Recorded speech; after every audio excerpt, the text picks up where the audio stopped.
Hello, ladies and gentlemen. Welcome to Triple N Media. I am NIK NIKAM. In this presentation, we're going to look at some basic introduction to Garmin 1000 control in Cessna 172 Skyhawk G1000. Specifically, we are going to look at autopilot features, CDI, heading, and in the next presentation, we are going to actually look at ILS landing. So let us begin. So let us pick an airport here. I am from Houston, Texas. So we're going to pick a couple of airports which are not too far apart. George Bush as the arrival airport. Then we are going to pick 33R, and I'll explain why. We're going to be picking 33R, which is this runway, and this runway is set up for ILS landing. So let us pick the departure site. Here's Houston Hobby Airport. That's going to be our departure. This is 21 nautical miles, but in this presentation we're going to be focusing on autopilot and GPS guided flight path.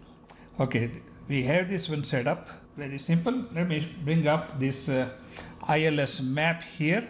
Now this is ILS map for instrument landing system, and that uses run 33R.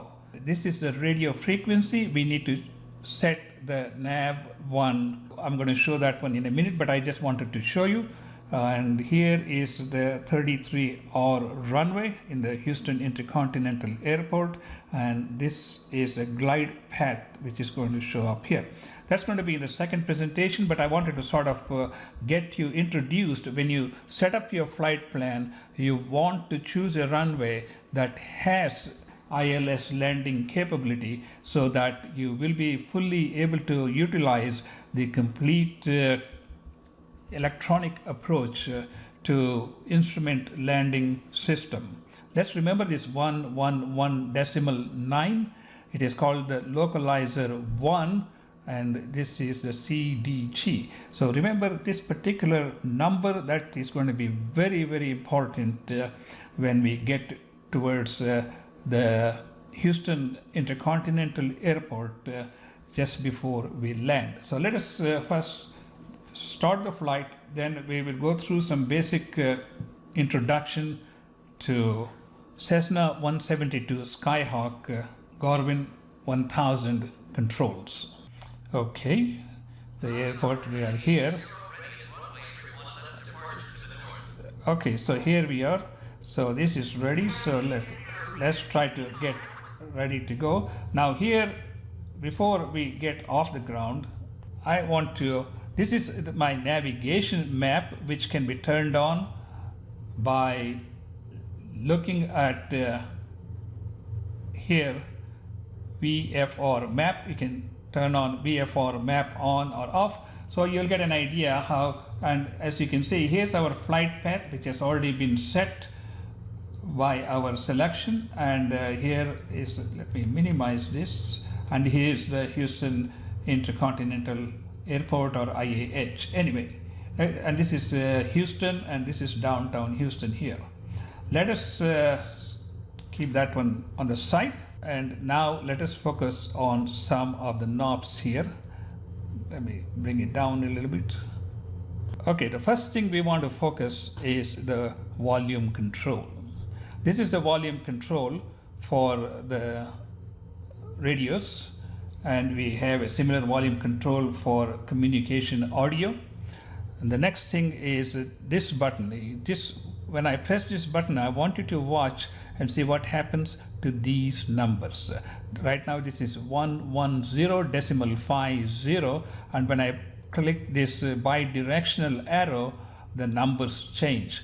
11050 comes here, and this is the active frequency of navigational channel 1, and this is the one we want to change to what I was talking about, 111.9, because that is the localizer for ILS landing at the Houston Intercontinental Airport. I know I am mixing a lot of things, but it's important to do this at the beginning so that when you are in the middle of the flight, you will be able to change it, but it's a lot simpler to plan ahead. Okay, so let us take care of that. Before I change that one, we are going from Houston Hobby Airport to Houston Intercontinental Airport. The distance is 21.21.3 nautical miles. The direction is 347 degrees. First, let us change this one. To change this one, we hold the nav button here, standby frequency, and we press this one. Then we can change.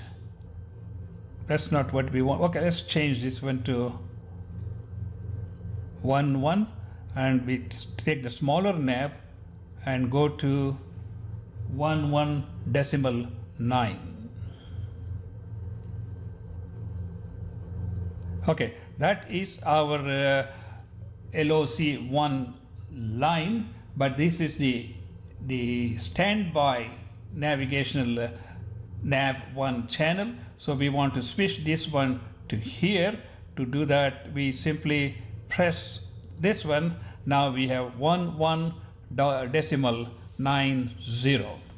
So that one is the ILS landing frequency, as we saw in this ILS chart. So we are set for the desired nav1 level. If you want to change from nav1 to nav2, you can press on this button again, and that will move it to the bottom nav2 line. But let's leave it there. So that's the first thing we learn. We have the volume and how to set your nav1 to your ILS frequency for landing. Next, we are going to go to the autopilot feature here, AP. Then we're going to press the altitude, and we're going to set the altitude, turn in the dial for the altitude here, and I'm going to show that once we get off the ground here. Standby battery. To go, let's get off the ground, and what I'm going to do is once we get to 1,000 feet, then I will show you how to use the autopilot to maintain a steady altitude of 4,000 feet above the ground level. Then we're going to make sure this follows the GPS guide towards the Houston Intercontinental Airport. So those will be the two functions we're going to focus here, and in the next video we're going to get close to the Houston Intercontinental and use that ILS frequency we set up for ILS landing. Okay, let us begin here. So let us give some throttle here. When you start off, you don't want to go to max throttle because the plane is going to swing too much. And we can give you a little flap here if you want. I think the flaps are all set. Oh, yeah. Okay, there's a flap, one level down, and we're going to go increase and press 11 button here on my joystick. Just quick press, and once it stays on the line, then we gradually increase the throttle to maximum power and watch the speed there. And once it gets to 60 or 70 miles, we just simply lift off. It's already 30, 50, 60, full throttle now, and 75. I'm just going to just lift it off just a little bit, and I want to get inside the plane and show you. We want to maintain the nose around 10 degrees so you don't stall. As you can see, it's already like 200 feet. We want to give full throttle, so we maintain like 5 to 10 degrees angle to increase the altitude. Once we get to 1,000 feet or so, and you can see the horizon, which is down. That means we are already up to 7,700 feet. You can see the plane is flying steady. At this time, we will make sure that we reach our desired altitude of roughly 1,000 feet. At that time, I am going to engage the autopilot. So it's almost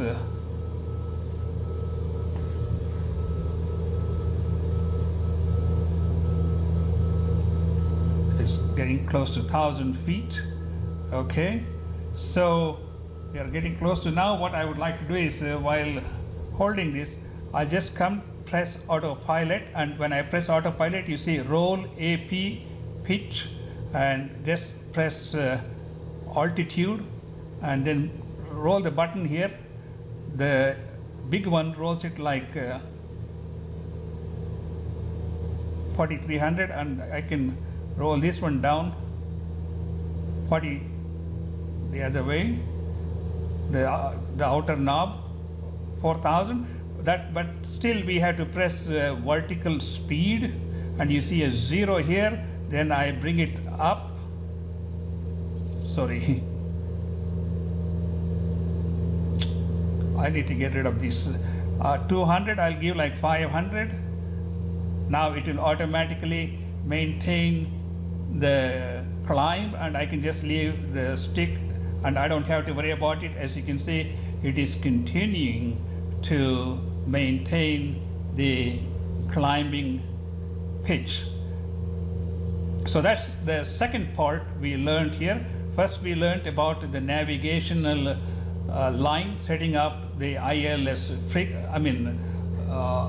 frequency, and the second one is the autopilot. And as you can see from outside here, it is gradually increasing the altitude, and I can leave the joystick now or the yoke and focus on what other things I want to do. And as you can see here, the plane is outside the actual flight path. So to change that, we press this GP, we go to HDG, and it will automatically change the direction so that the plane will be on this one. As you can see, CDG, once you press HDG, the plane will automatically line up with the flight path. As you can see, it's already turning, and that's reflected also by the horizon here, which is slanting. And if you look here, it is slanting towards the right side, and pretty soon it will be in line with the flight path. So we accomplished setting up the ILS radio frequency. We set this on autopilot, so the plane is flying by itself. My both hands are free. The third thing we did was to set this plane in GPS mode, and here you can see it says GPS, and it will automatically find the flight path and head in that direction. We are flying at a vertical speed of 500 feet per minute, and we are already past 6 miles from Hobby Airport, and we are using the SDG to get us on the flight path. So what I'm going to do is I'm going to stop at this point. Thank you so much for watching this presentation. In the next presentation, I'm going to continue this path and use the ILS frequency we set to use this particular ILS map to do an instrument landing at the Houston Intercontinental Airport. Thank you so much for watching this presentation, and please do watch our second part of the video on ILS landing at the Houston Intercontinental Airport. I am NIK NIKAM.